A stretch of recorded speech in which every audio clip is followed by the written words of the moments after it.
서울에 사는 30대 직장인 김민지 씨. 작년 여름 알리익스프레스에서 귀걸이 한 쌍을 샀습니다. 가격은 1,400원. 디자인도 괜찮고 후기도 좋았죠. 배송받고 바로 착용했습니다. 그런데 이틀 뒤 귀 주변에 빨갛게 두드러기가 올라왔습니다. 처음엔 단순 알레르기려니 했습니다. 그런데 같은 제품 구매 후기란을 다시 들어가 보니 비슷한 증상을 호소하는 댓글이 수십 개였습니다. 귀가 가렵고 진물이 나요. 피부과 갔더니 접촉성 피부염이래요.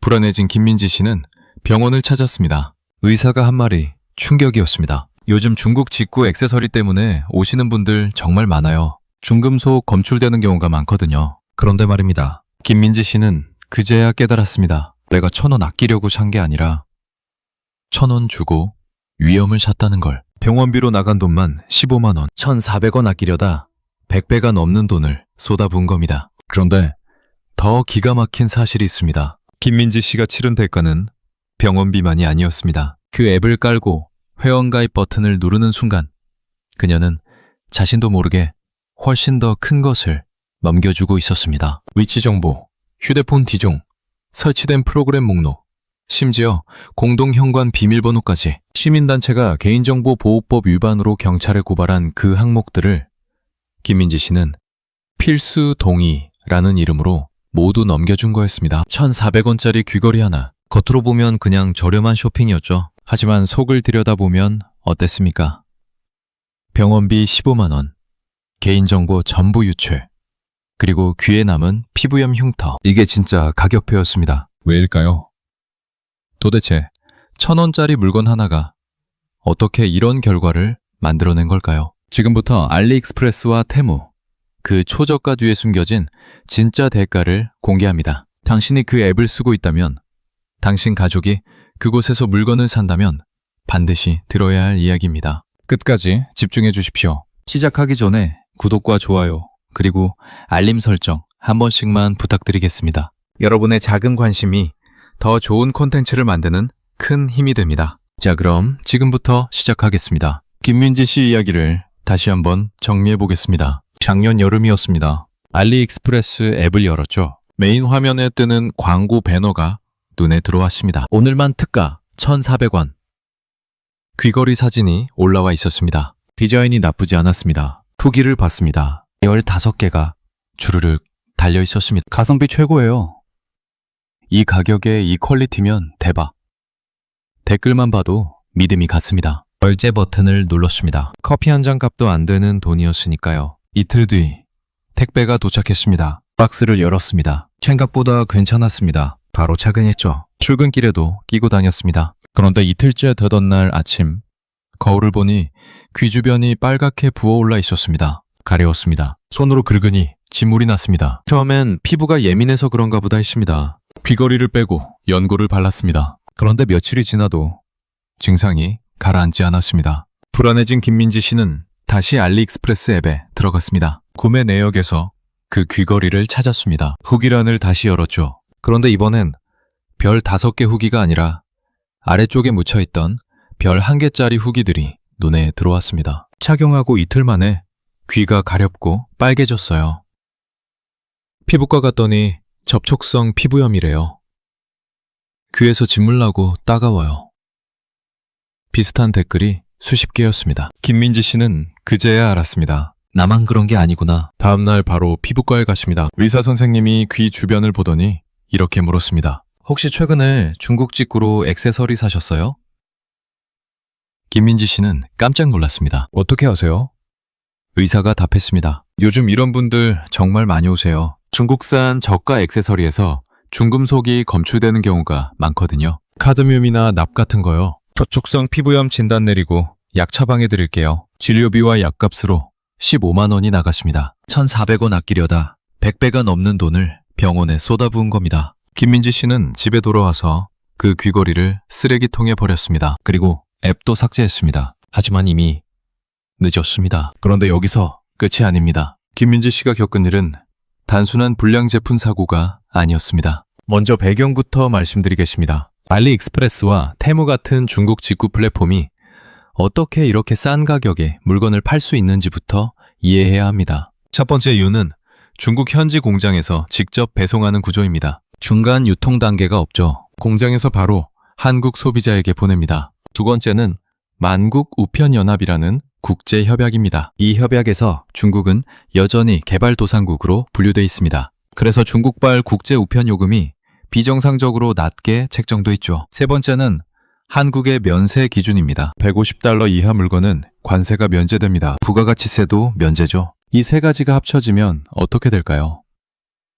중국 판매자는 헐값의 물건을 한국까지 보낼 수 있고 한국 소비자는 세금 한 푼 안 내고 받을 수 있습니다. 국내 판매자가 똑같은 중국 공장 제품을 수입해서 팔려면 관세 내고 부가세 내고 KC 인증 받아야 하는데 알리나 테무로 직구하면 이 모든 걸 건너뛸 수 있는 거죠. 여기까지만 들으면 이렇게 생각하실 겁니다. 그럼 효율적인 시스템 아닌가? 소비자 입장에선 좋은 거 아닌가? 맞습니다. 겉으로 보면 그렇습니다. 실제로 불과 1년 전만 해도 한국 사람들은 알리와 테무 앱을 열심히 깔았습니다. 주변 사람들에게 추천도 했죠. 여기 진짜 싸. 가성비 미쳤어. 그런데 이 가격에는 숨겨진 조건이 있었습니다. 1,400원짜리 귀걸이를 사려면 먼저 앱을 깔아야 했습니다. 회원가입을 해야 했죠. 그 과정에서 김민지 씨는 필수 동의 버튼을 눌렀습니다. 약관을 읽어보지 않았습니다. 누가 읽습니까?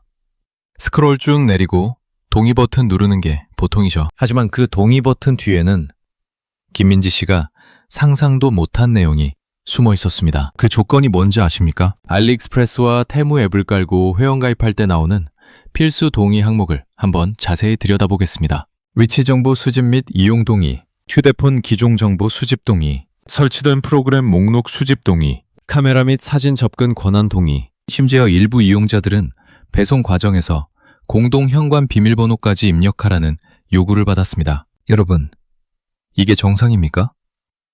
귀걸이 하나 사는데 왜 내 휴대폰에 어떤 앱이 깔려 있는지 알아야 합니까? 왜 내 위치를 실시간으로 추적해야 합니까? 왜 공동 현관 비밀번호까지 넘겨야 합니까? 국내 쇼핑몰과 비교해 보겠습니다. 쿠팡이나 네이버 쇼핑에서 물건 살 때 위치 정보 수집은 선택, 동의입니다. 거부해도 구매는 가능하죠. 하지만 알리와 테무는 다릅니다. 필수, 동의입니다. 거부하면 회원가입 자체가 안 됩니다. 물건을 살 수 없다는 얘기죠. 이 문제가 얼마나 심각했는지 아십니까? 2025년 초 한국의 시민단체들이 나섰습니다. 개인정보보호법 위반 혐의로 경찰에 고발했습니다. 고발 내용은 이렇습니다. 알리익스프레스와 테무는 서비스 제공에 꼭 필요하지 않은 개인정보까지 필수 동의를 강제하고 있다. 이용자가 거부할 권리를 사실상 박탈하고 있다. 그럼 이렇게 수집된 정보는 어디로 갈까요? 약관을 다시 보겠습니다. 수집된 개인정보는 해외 서버로 이전될 수 있습니다. 중국 본사를 포함한 제3자에게 제공될 수 있습니다. 한국법 적용 범위 바뀝니다. 중국 서버에 저장된 당신 정보를 한국 정부가 보호해 줄 수 있을까요? 없습니다. 김민지 씨는 1,400원짜리 귀걸이를 사면서 자신의 위치, 휴대폰 기종, 설치된 앱 목록, 결제 정보, 배송지 주소, 공동 현관 비밀번호를 모두 넘겨준 겁니다. 본인은 전혀 몰랐지만요. 당신이 동의 버튼을 누르는 순간 무엇을 넘겨준 건지 아십니까? 수집된 개인정보가 어디로 가서 무엇에 쓰이는지 이제부터 말씀드리겠습니다. 알리와 테무가 수집한 데이터는 실시간으로 중국 본사 서버로 전송됩니다. 거기서 뭘 할까요? 가장 기본은 타겟 광고입니다. 당신이 어떤 물건을 검색했는지, 어떤 카테고리를 자주 보는지, 어느 시간대에 앱을 여는지 모두 분석합니다. 그리고 맞춤형 광고를 쏟아냅니다. 여기까지는 그래도 이해할 수 있습니다. 국내 플랫폼도 비슷하게 하니까요. 하지만 문제는 그 다음입니다. 위치 정보와 동선 패턴이 결합되면 어떻게 될까요? 당신이 언제 어디에 있는지 실시간으로 파악할 수 있습니다. 출퇴근 시간, 자주 가는 장소, 주말 동선까지 다 기록됩니다. 결제 정보는 어떻습니까? 카드 번호, 결제 패턴, 평균 지출 금액, 이 데이터가 쌓이면 당신의 경제 수준과 소비 습관이 고스란히 드러납니다. 설치된 프로그램 목록은요. 당신이 어떤 은행 앱을 쓰는지, 어떤 금융 서비스를 이용하는지 알 수 있죠. 이 모든 정보가 합쳐지면 뭐가 만들어질까요? 당신의 디지털 프로필입니다. 이름, 나이, 성별, 주소, 경제 수준, 소비 패턴, 생활 동선, 사용 금융기관. 이 프로필은 어디에 쓰일까요? 타겟 광고는 기본이고 최악의 경우 금융사기나 보이스피싱에도 악용될 수 있습니다. 실제로 보이스피싱 조직들은 피해자의 정보를 미리 확보하고 접근합니다. 고객님 성함이 김민지 씨 맞으시죠? 현재 강남구에 거주하시고 A은행 카드 쓰시는 거 맞죠? 이렇게 구체적인 정보를 먼저 던지면 피해자는 믿습니다. 이 사람이 진짜 은행 직원인가 보다. 눈치채셨습니까? 1,000원은 물건값이 아니라 당신 정보의 가격표였습니다. 당신은 귀걸이를 샀다고 생각했지만 사실은 당신 자신을 팔았던 겁니다. 하지만 진짜 문제는 따로 있습니다. 김민지 씨가 산 1,400원짜리 귀걸이. 피부과 의사는 중금속 때문일 가능성이 크다고 했습니다. 그게 정말일까요? 실제 조사 결과를 보겠습니다. 2024년 하반기부터 2025년 초까지 서울시와 인천세관이 알리익스프레스와 테무에서 판매되는 제품들을 수거해서 검사했습니다. 결과는 충격적이었습니다. 어린이용 장난감에서 카드뮴과 나비, 기준치를 초과해서 검출됐습니다. 장신구에서는 프탈레이트계 가소제가 기준치의 수백 배 나왔습니다. 수백 배입니다. 여러분, 수백 배. 구체적으로 들어가 보겠습니다. 카드뮴이 뭡니까? 중금속입니다. 체내에 들어가면 잘 빠져나가지 않습니다. 축적됩니다. 장기간 노출되면 뼈가 약해지고 신장이 손상됩니다. 심하면 이타이타이 병이 생깁니다. 뼈가 부러지고 걷지도 못하게 되는 병이죠. 납은 어떻습니까? 특히 어린이에게 치명적입니다. 뇌 발달을 방해합니다. 학습 능력이 떨어지고 행동장애가 생길 수 있습니다. 한번 들어가면 평생 영향을 미칩니다. 프탈레이트계 가소제는요, 플라스틱을 부드럽게 만들 때 쓰는 화학 물질입니다. 문제는 이게 호르몬을 교란시킨다는 점입니다. hun식 능력이 저하됩니다. 성조숙증이 올 수 있습니다. 특히 성장기 어린이에게 더 위험하죠. 이런 물질들이 어린이 장난감에서 나왔습니다. 아이들은 장난감을 손으로 만지고 그 손으로 과자를 먹습니다. 입에 넣기도 합니다. 그 경로로 유해 물질이 체내로 들어갑니다. 귀걸이나 목걸이 같은 액세서리는 어떻습니까? 피부에 직접 닿습니다. 땀과 함께 흡수됩니다. 김민지 씨가 겪은 접촉성 피부염은 시작에 불과합니다. 장기간 착용하면 중금속이 체내에 축적될 수 있습니다. 그럼 이런 질문이 나올 겁니다. 한국 기업이 이런 물건 팔았으면 당장 난리 났을 텐데 어떻게 중국 직구 제품은 이렇게 버젓이 들어왔느냐? 더 무서운 건 이게 전부가 아니라는 점입니다. 왜 이런 물건들이 한국에 버젓이 들어올 수 있었는지 구조를 설명하겠습니다. 한국에는 KC 인증이라는 제도가 있습니다. 제품 안전 인증이죠. 특히 어린이 제품, 전자제품, 생활용품은 반드시 KC 인증을 받아야 팔 수 있습니다. 인증 받으려면 검사기관에 의뢰해서 유해 물질 검사, 안전성 검사를 다 받아야 합니다. 비용이 수백만 원 듭니다. 국내 사업자 입장에서 보겠습니다. 중국 공장에서 귀걸이를 수입해서 팔려고 합니다. 먼저 수입할 때 관세를 냅니다. 부가가치세 10%를 냅니다. KC 인증을 받습니다. 수백만 원 듭니다. 이 모든 비용이 가격에 반영됩니다. 결국 소비자가 볼 때는 2만 원에서 3만 원대 제품이 됩니다. 그런데 알리나 테무로 같은 중국 공장 제품을 직구하면 어떻게 될까요? 150달러 이하 물건은 관세가 면제됩니다. 부가세도 면제죠. 그리고 가장 중요한 게 있습니다. 개인 사용 목적이라는 명목이 붙는 순간 KC 인증 의무가 적용되지 않습니다. 여러분, 이게 말이 됩니까? 똑같은 중국 공장에서 만든 똑같은 귀걸이인데 한국 사업자가 수입해서 팔면 인증 없으면 불법입니다. 적발되면 과태를 맞고 리콜 명령 받습니다. 그런데 소비자가 알리에서 직구하면 인증 없어도 합법입니다. 세금도 안 냅니다. 결과가 뭡니까? 안전검사 한 번도 안 받은 제품이 한국 소비자 손에 들어갑니다. 카드뮴이 기준치 수백 배 들어있어도 통관 과정에서 걸러지지 않습니다. 전수검사를 안 하니까요. 문제가 생겨도 책임 소재를 따지기 어렵습니다. 판매자는 중국에 있고 플랫폼은 해외 서버를 쓰니까요. 국내 판매자만 규제와 세금과 인증 비용을 온몸으로 맞는 구조입니다. 이게 기울어진 운동장입니다. 이제 보이십니까?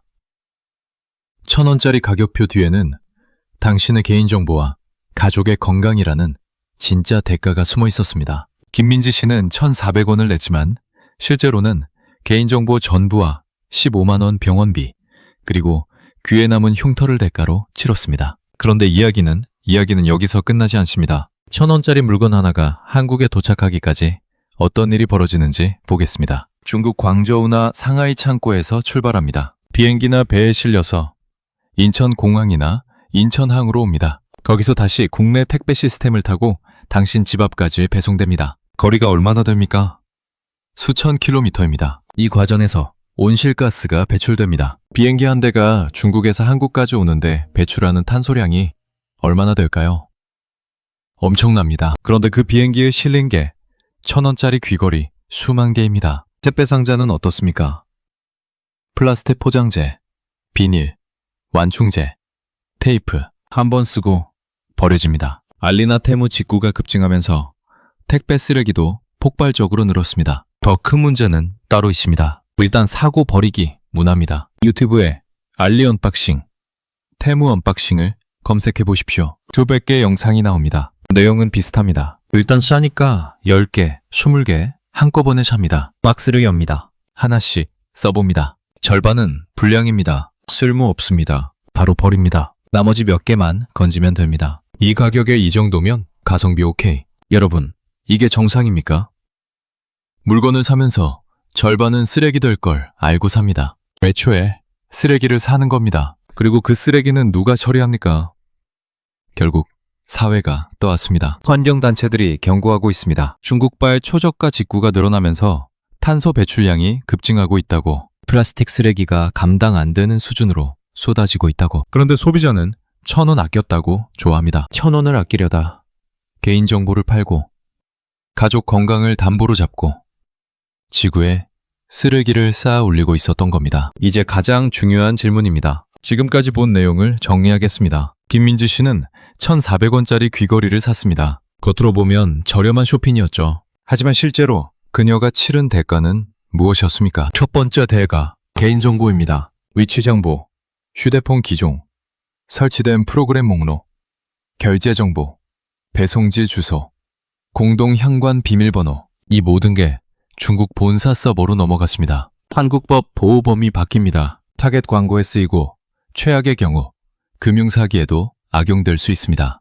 두 번째 대가 건강 위협입니다. 귀걸이에서 중금속이 검출됐습니다. 카드면, 납, 프탈레이트계 가소제, 기준치 수백 배입니다. 김민지 씨는 접촉성 피부염으로 15만 원 병원비를 냈습니다. 하지만 진짜 문제는 장기적 축적입니다. 중금속은 체내에서 잘 빠져나가지 않습니다. 뼈를 약하게 만들고 신장을 손상시킵니다. 어린이에게는 뇌 발달을 방해합니다. 세 번째 대가 환경 파괴입니다. 수천 킬로미터를 날아온 물건, 비행기와 선박에서 배출되는 온실가스, 한 번 쓰고 버려지는 플라스틱 포장재, 그리고 일단 사고 버리기 문화, 절반은 쓰레기인 줄 알고 사는 소비 패턴, 이 모든 게 쌓여서 시구 환경을 무너뜨립니다. 이게 바로 1,000원짜리 물건의 진짜 가격표입니다. 1,000원은 물건 값이 아니었습니다. 미끼였습니다. 진짜 대가는 당신이 눈치채지 못하는 곳에서 청구되고 있었습니다. 1,000원짜리 물건 뒤에는 당신의 개인정보, 가족의 건강, 지구의 미래라는 3중 대가가 청구되고 있었습니다. 김민지 씨는 이제 알리익스프레스 앱을 삭제했습니다. 하지만 이미 넘어간 개인정보는 돌아오지 않습니다. 귀에 남은 흉터도 지워지지 않습니다. 버려진 플라스틱 포장재는 어딘가에서 썩고 있을 겁니다. 그렇다면 우리는 어떻게 해야 할까요? 1,000원짜리 물건 하나가 만들어내는 도미노 효과를 보겠습니다. 개인정보가 유출되면 어떻게 됩니까? 보이스피싱 조직이 당신 정보를 확보합니다. 고객님 성함이 김민지 씨 맞으시죠? 강남구 거주하시고 A은행 카드 쓰시는 거 맞죠? 구체적인 정보를 먼저 던집니다. 당신은 믿습니다. 진짜 은행 직원인가 보다. 계좌를 알려줍니다. 돈이 빠져나갑니다. 한 사람이 당하면 끝일까요? 아닙니다. 그 사람 지인들까지 연쇄적으로 피해를 입습니다. 언니, 나 돈 급하게 필요해. 카톡. 해킹 사기죠. 결국 개인정보 유출 하나가 사회 전체의 신뢰 비용을 끌어올립니다. 은행에서 전화 오면 일단 의심하게 됩니다. 가족에 돈 빌려달라고 해도 진짜인지 확인합니다. 신뢰가 무너진 사회의 비용입니다. 유해물질 노출은 어떻습니까? 당장은 피부염 정도로 끝날 수 있습니다. 하지만 중금속은 축적됩니다. 10년, 20년 뒤에 신장 질환이 생깁니다. 뼈가 약해집니다. 어린이는 학습 능력이 떨어집니다. 병원비가 늘어납니다. 의료보험 재정이 악화됩니다. 결국 국민 전체가 보험료로 부담합니다. 환경 파괴는요.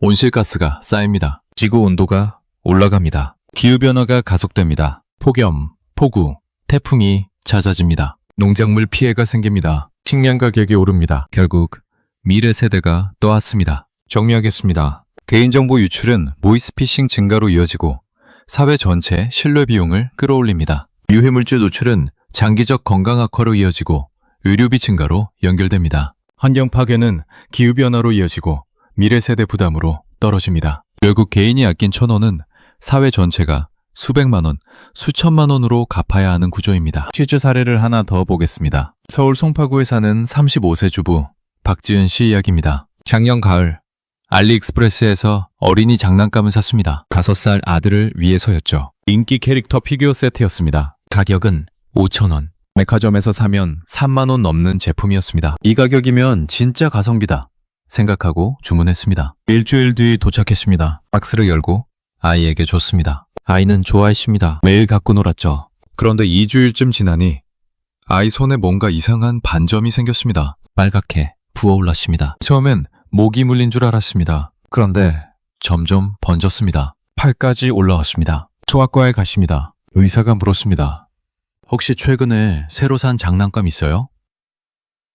박지은 씨는 깜짝 놀랐습니다. 장난감을 가져왔습니다. 의사가 보더니 고개를 저었습니다. 요즘 중국 직구 장난감 문제가 많아요. 중금속 노출 의심됩니다. 피부과에 가서 정밀 검사 받아보세요. 피부과에서 검사를 받았습니다. 결과는 충격이었습니다. 납성분에 노출된 것으로 추정된다는 진단이었습니다. 의사가 말했습니다. 지금 당장 그 장난감 버리세요. 아이가 손으로 만지고 그 손을 입에 넣으면 체내로 흡수됩니다. 납은 뇌 발달에 악영향을 줍니다. 박지은 씨는 그날 집에 돌아와서 장난감을 전부 쓰레기통에 버렸습니다. 그리고 울었습니다. 5,000원 아끼려다 내 아이 건강을 위험에 빠뜨렸다는 자책감 때문이었습니다. 치료비로 나간 돈은 30만 원이 넘었습니다. 5,000원 아끼려다 60배가 넘는 돈을 병원에 쏟아부었습니다. 박지은 씨는 이제 알리익스프레스 앱을 지웠습니다. 주변 엄마들에게도 말합니다. 절대 거기서 아이 물건 사지 마세요. 이게 남의 이야기라고 생각하십니까? 자, 그렇다면 우리는 무엇을 해야 할까요? 3가지 차원에서 대응 방법을 말씀드리겠습니다. 개인 차원, 소비 차원, 제도 차원입니다. 먼저 개인 차원입니다. 이미 알리나 테무 앱을 쓰고 있다면 지금 당장 확인하십시오. 앱 설정에 들어가서 수집된 개인정보 목록을 보십시오. 위치 정보, 카메라 접근, 연락처 접근 권한이 켜져 있으면 끄십시오. 그리고 고객센터에 개인정보 삭제 요청을 하십시오. 약관에 명시되어 있습니다. 이용자는 언제든 개인정보 삭제를 요청할 수 있다고. 앱을 삭제하기 전에 반드시 먼저 하십시오. 앱만 지운다고 서버에 저장된 정보가 사라지지 않습니다. 이미 산 제품은 어떻게 해야 합니까? 특히 어린이 제품이나 피부에 직접 닿는 액세서리는 즉시 사용을 중단하십시오. 아이가 증상이 없어도 예방 차원에서 병원 검진을 받아보는 게 좋습니다. 중금속 노출은 당장 증상이 안 나타날 수도 있습니다. 2번째, 소비 차원입니다. 앞으로 물건을 살 때 가격만 보지 마십시오. KC 인증 마크가 있는지 확인하십시오. 국내 판매자가 정식으로 수입한 제품인지 보십시오. 조금 비싸더라도 안전이 검증된 제품을 사십시오. 1,000원 아끼려다 수십만 원 병원비 내는 것보다 낫습니다. 쿠팡이나 네이버 같은 국내 플랫폼을 우선 이용하십시오. 국내 플랫폼도 중국산 제품을 팔지만 최소한 KC 인증을 받은 제품들입니다. 문제가 생기면 책임 소재도 명확합니다. 환불이나 교환도 쉽습니다. 환경을 생각하십시오. 불필요한 물건을 대량으로 사지 마십시오. 일단 싸니까 10개, 20개 사서 절반 버리는 소비는 결국 지구에 쓰레기를 쌓는 행위입니다. 정말 필요한 것만 사십시오. 3번째, 제도 차원입니다. 해외 직구도 KC 인증 의무화가 필요합니다. 지금처럼 개인 사용 목적이라고 해서 안전 검증을 건너뛰는 건 말이 안 됩니다. 국회의원에게 의견을 전달하십시오. 청와대 국민청원 게시판에 글을 올리십시오. 개인정보보호법도 강화돼야 합니다. 서비스 제공에 꼭 필요하지 않은 정보까지 필수 동의를 강제하는 건 불법으로 규정해야 합니다. 마지막으로 정리하겠습니다. 1,400원짜리 귀걸이 하나가 드러낸 진실입니다. 초저가 뒤에는 반드시 대가가 있습니다. 눈에 보이는 가격표 뒤에는 눈에 보이지 않는 진짜 청구서가 숨어 있습니다. 첫 번째 대가는 개인정보였습니다. 위치, 동선, 결제정보, 휴대폰 기종, 설치된 프로그램, 이 모든 게 중국 서버로 넘어갔습니다. 당신은 귀걸이를 샀다고 생각했지만 사실은 당신 자신을 팔았습니다. 두 번째 대가는 건강이었습니다. 카드뮴, 납, 프탈레이트계 가소제, 기준치 수백 배의 유해물질이 어린이 장난감과 액세서리에서 검출됐습니다. 김민지 씨는 1,400원 아끼려다 15만 원 병원비를 냈습니다. 박지은 씨는 5,000원 아끼려다 아이 건강을 위험에 빠뜨렸습니다. 세 번째 대가는 환경이었습니다. 수천 킬로미터를 날아온 택배, 한 번 쓰고 버려지는 플라스틱 포장재, 일단 사고 절반은 버리는 소비 문화, 이 모든 게 쌓여서 지구를 망가뜨립니다. 한국 소비자는 이미 학습했습니다. 2025년 들어 알리와 테무 앱 삭제율이 급증했습니다. 사람들은 다시 쿠팡과 네이버로 돌아갔습니다. 조금 비싸도 안전한 제품을 사겠다는 선택을 했습니다. 이게 냄비 근성이 아닙니다. 잘못됐다는 사실이 드러나자 빠르게 행동을 수정한 겁니다. 정보가 주어졌을 때 학습하고 변화하는 시장입니다. 당신은 어떤 선택을 하시겠습니까? 1,000원을 아끼고 3중 대가를 치를 것인가요? 아니면 조금 더 내고 안전을 살 것인가요? 김민지 씨는 이제 압니다. 세상에 이유 없이 싼 물건은 없다는 걸. 1,000원짜리 귀걸이 뒤에는 100배, 1,000배의 대가가 청구된다는 걸. 그 대가는 당장이 아니라 나중에 눈에 보이지 않는 곳에서 돈으로 환산할 수 없는 방식으로 청구된다는 걸. 선택은 지금입니다. 여러분은 어떻게 생각하시나요? 댓글로 여러분의 의견을 자유롭게 남겨주세요. 중국 직구 플랫폼을 계속 이용하실 건가요? 아니면 국내 플랫폼으로 돌아가실 건가요? 구독과 좋아요는 더 나은 콘텐츠를 만드는데 큰 도움이 됩니다. 알림 설정까지 해두시면 새로운 영상을 가장 먼저 만나보실 수 있습니다. 다음 영상에서 또 만나겠습니다.